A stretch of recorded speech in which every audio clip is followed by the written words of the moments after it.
Have you noticed that this forum's engagement has been dropping over the years? It's only a slight downward slope, almost imperceptible. It's not that Redditors have been engaging any less frequently with the subreddit. It's simply that there are fewer members alive, and I just found out why. The moderators have been eating them. I don't know how many of you will have a chance to read this post. A few hundred, a few thousand. Likeliest scenario, the mods denounce me as a liar and swiftly delete this evidence. They wouldn't stop there. I can already picture hungering eyes poring over every word I've typed. In fact, I think what scares me most is that the moderators probably won't delete this. Nobody can stop them. They'll maliciously grin at the screen, preparing for their next meal. I already know that they're coming for me. On Friday evening, I received a horrifying document from my friend on Reddit. Let's call him Joe. He said that he'd received the document from a once prolific poster on this subreddit. I won't name the user. I've messaged the aforementioned user repeatedly, but there's been no response. The document included a list of Reddit usernames, and there was a message at the top. The moderators aren't human. Your time has come when you receive the purple notification. I snapped my neck around to face the open bedroom door behind me.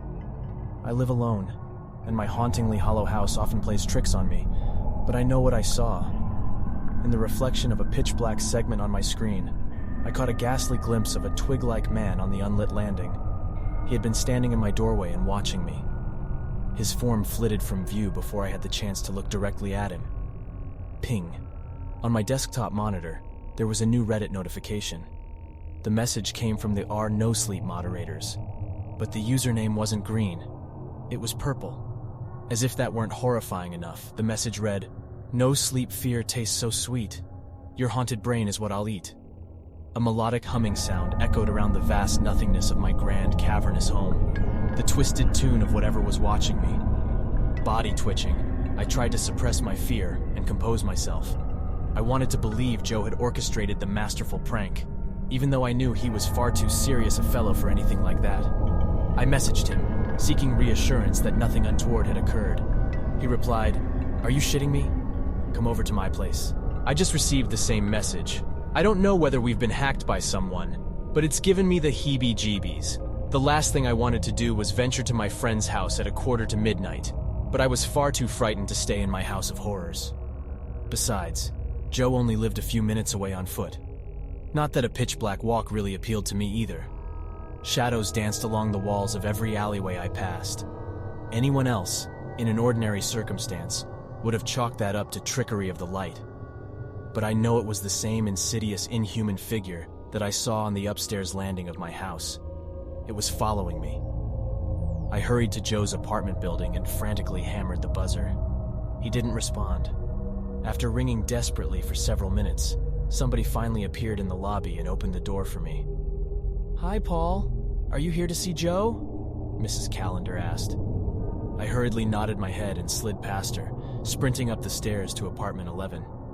Joe hadn't answered his buzzer or my numerous phone calls, so I was fully prepared to kick down his door.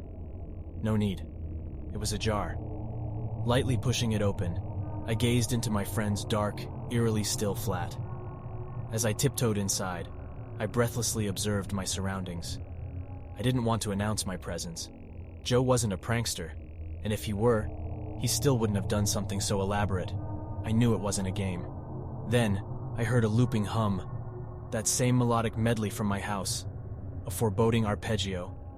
There was a squelching sound from within the kitchen. My head told me to run, but my legs were guided by some external force.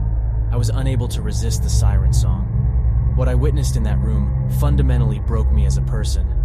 Joe lay on the kitchen table, sprawled out like a slaughtered starfish, and he had been scalped with maliciously meticulous precision.